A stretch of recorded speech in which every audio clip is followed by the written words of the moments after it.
Today on CityCast Denver, it's no secret, Denver sucks at recycling. But maybe it's not our fault? Like, if you live in an apartment building or you own a business, there might not be a recycling bin, so throwing everything in the trash is our only option. My guest today wants to change everything about the way we deal with our trash, not just making it easier to be kinder to the planet, but help us fundamentally change the way we think about what we use and how we dispose of it. People think about big things that corporations are doing for pollution, and that is waste too. But there are also things we can do as individuals. Ian Thomas Tafoya is behind Waste No More, a ballot initiative we'll be voting on in November that Ian says could clean up our embarrassing trash sitch. Today is Thursday, September 8th, 2022. I'm Bree Davies, and this is CityCast Denver.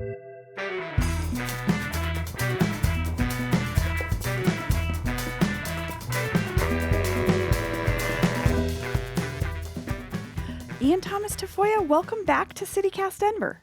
Hi, Bree. Great to talk to you again. So, Ian, we're talking about one of your favorite things in the world, trash. And I want to know, what do you think our biggest problem in Denver is with trash right now? Oh, I mean, that's a tough one. I think, collectively, I think we need to progress as a city of providing waste receptacles, waste management in all sorts of places. I've been on CityCast here before talking about my work with Headwaters Protectors and the lack of services. And I got involved in fighting for recycling, trash, compost more than a decade ago, fighting for the purple dumpsters in the parks. We need infrastructure and we need education for our communities, and we need to be doing it everywhere. So I really want to drill down, what is our problem with trash? Is it we don't know how to sort it? Is it we don't have avenues to recycle it properly? I'm a person in Denver who cares about our trash issue, but I don't know what I can do beyond trying to be better at recycling and better at composting and throwing less things in the trash. What can I do? You can't even take the first step of recycling or composting if it's not being provided to you. And as our city is building up, right, we're seeing so many new apartment buildings, there's inequity in the ability for people to access it. It's also, of course, asking for it at businesses and trying to patron businesses that are taking on that responsibility. But really, the biggest thing you can do at this moment to take on a great amount of waste in Denver, Colorado, is to vote yes for our initiative that we have on the ballot here. And we'll get to the initiative in a minute in terms of what it actually does. But I want to lay out more of the problem, because I had this conversation with Councilman Clark, obviously, when he introduced the new way that we are going to do trash in 2023 as a city, which is we're going to pay for trash, but recycling and compost will be free. But what I learned in this conversation with him was that I have that option as a homeowner, but someone who lives in a 5-story or 10-story or 20-story apartment building doesn't have that option. So where are we right now when it comes to, I know our recycling rates are abysmal, and that's in part because people don't have the opportunity. Is that why we're there? Yeah, I mean, I definitely think it's an important part of the puzzle that these businesses, and to be fair, renting an apartment building, that's a business, right? And so you're seeing businesses who are not providing those resources, and it's not that the demand isn't there. And I can tell you the demand is there because, again, going back to petitioning, all the way back to the Green Roof Initiative that I worked on, people were like, yeah, it's great. I would love to see solar panels on my big apartment building, but why don't I even have recycling or composting available to me? So you've been talking about this initiative that you're behind, the Waste No More initiative. Can you just give a really basic explanation of what this initiative is? If I'm a voter and I say I voted yes on 305, what am I voting for? Well, Waste No More Measure 305 is a grassroots ballot initiative that's created to encourage Denverites to recycle more and throw away less. And what it would do is it would require all businesses, apartment buildings, condos, restaurants, hospitals, hotels, sporting events, and even permitted events like the Taste of Colorado, for example, to provide composting and recycling pickup services along with their trash services. The big piece of it, too, is construction and demolition waste that is sustainably managed. I have worked in a restaurant like anybody else and seen how much waste is thrown away. I worked at a hotel and I've seen how much waste there is. I was an electrical apprentice for a couple summers when I was in college, and I can tell you the amount that is not salvaged that could be as our city is transforming. This is all part of sustainable development and growth of our community. So, with the Waste No More initiative, you're looking at slow, I would guess it would be a slow implementation of recycling and composting services for businesses. Is this going to cost me anything? Well, you personally don't know because I think you live in a house where you're going to get it already. Yeah. But you go to large events, you go to restaurants, and there perhaps may be a cost in the beginning for transitioning to different waste services, but really want to encourage people to say, like, look, they're not creating more waste. It's the waste that they're already creating, right? And so there's going to be an ability for them to say, the money I was spending on sending it to the dump, I can actually spend sending it to the recycling, I can send it to composting. Oh, composting is even cheaper. Well, then I'm going to move to products that aren't going to necessarily even be recycling. I'm just going to move to all compostable products. And so, yeah, it's going to phase in. And it starts with the largest apartment buildings, the largest food producers, the largest businesses by square footage, and it phases in over many years. So, like you're saying, maybe me, the owner of a small pizza restaurant who's already struggling with supply costs and employee retention, it seems like daunting to think, oh gosh, now I have to start figuring out how to pay for recycle and compost. But this can be years in the making as we watch bigger corporations and bigger companies make that change first and sort of lead into how it will impact smaller operations. I think it'll happen faster than we think. I think the cost will not be as exorbitant as people think. What we're hoping is that people start to think differently about what they're producing. And in the end, maybe they actually spend less because they've adjusted their business practices to be more sustainable for the community. And when you think about events, and I work in large events too, Bree, and Yeah. we how many events do you go to and they're selling cans, but they don't have recycling there? I mean, it's like there are millions of people who are visiting Denver every year, but it becomes Denver's trash problem. And so by getting these businesses to plan better, to have a plan, to follow our plans, we're going to get to a place where everybody can rest assured that they're feeling better about having their beer or their mojito at some festival too.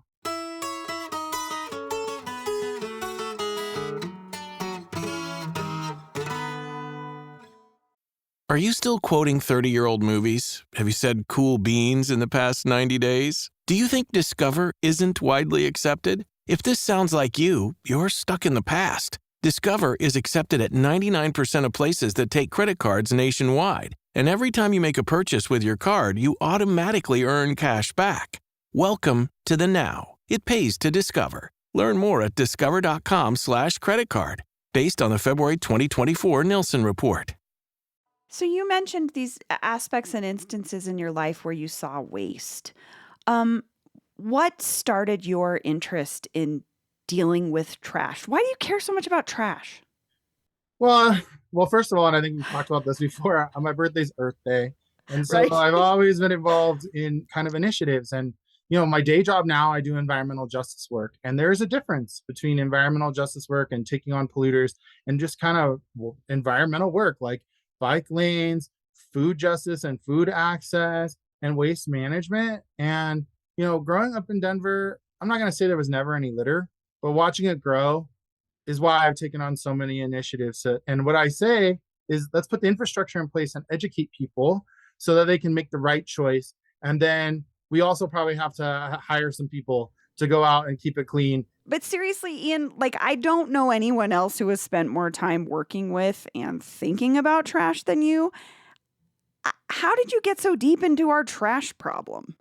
When I was a student on Auraria campus at Metro State, I was part of a team called Auraria Compost, and we saw that there was a group of students maybe 10 years before us that fought for recycling on campus, and we saw that three stream waste management is the right answer, and so we moved to composting and we passed it. And I've stood next to more trash cans than I'd like to admit, watching people tell me to F off because they're late for finals when I'm telling them they can't throw their Subway wrapper into the recycling. And I've dug through a lot of it, you know, and it is people like me that are dedicated to it. I guess my sense of smell isn't as off put by doing trash work, but I don't know.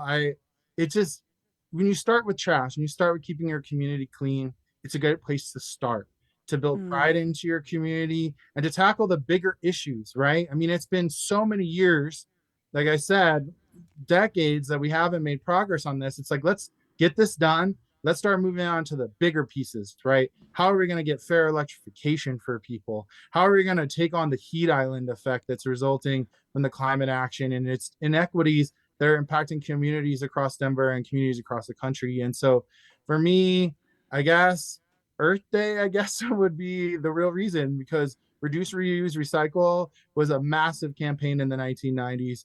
And yes. that's when I was growing up. Same. Same. I feel like we grew up with this constant conversation about don't litter, right? No littering. But then it comes to this reality where sometimes it's like feels impossible. Like you're saying, you don't want someone to throw their Subway wrapper in the recycle. So I think you're getting at what is something that we feel as humans here. We want to do better, but we need the education on how to do it better, and we need the opportunities how to do it better. And that would be what Waste No More does, is start this sort of process to changing the way that we deal with trash on a societal level.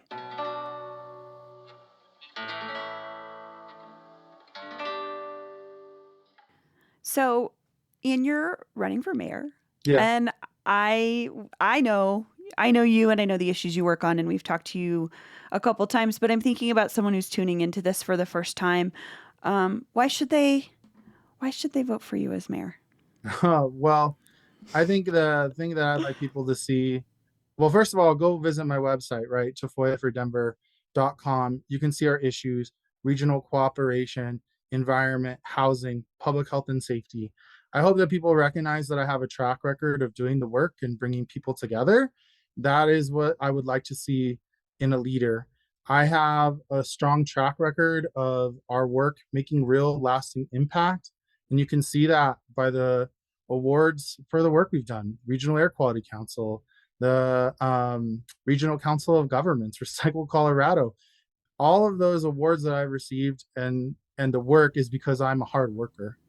And Mm, I want people to feel like they're hiring somebody who's going to be willing to go down into the trenches, who's going to work with people like I have worked for 3 branches of local government. I've worked at all levels of government. And I think that the pathway to all of our change that our communities are asking for is together. And that means sometimes bringing people to the table that were adversaries to begin with, and we come to better solutions. And so I would just encourage people to check out my website, to come to our coffees or our happy hours, because the only way that you're truly going to be sold on me, I think, is if you come out and do the work with us. Ian Thomas Tafoya, thank you so much. Absolutely. Thank you for having me. And here's what else Denverites are talking about. It's the end of an era. Rocky's Autos has officially closed their doors. After 40 years, the used car dealership on 63rd and Feds is no longer offering the best deals on sweet rides. But honestly, I'm more sad that we'll never see the Shagman, Audra, and Officer Odell's zany adventures play out in Rocky's Auto's hilarious commercials ever again. Shaggy, what's going on here? Oh, nothing. Nothing. What's the officer problem? Shaggy, please step out of the car. Sounds fun. Is this any way to represent Rockies? You guys are smoking pot. It's legal now. See? That explains why no work gets done. But not to worry, for my fellow old Denver heads, I've included a link in the show notes to a giant playlist of Rocky's TV spots. Long live the Shagman. Oh, and I'm still looking for recommendations for your fave new Denver spots. I want to expand my mile-high knowledge to include your favorite restaurants, bars, shops, and experiences that have opened in the last 5 to 10 years, especially if you have recs for the area people call Rhino. Because seriously, I want to know what makes Rhino so dang special. Email me at denver@citycast.fm or leave me a voicemail with your name and neighborhood at 720-500-5418 and introduce me to New Denver. That's all for today here on CityCast Denver. If you enjoyed the show, why not take a minute to tell the Shagman about us? Rate the show wherever you get your podcasts and subscribe to our morning newsletter. We'll be back tomorrow morning with more news from around the city. See ya!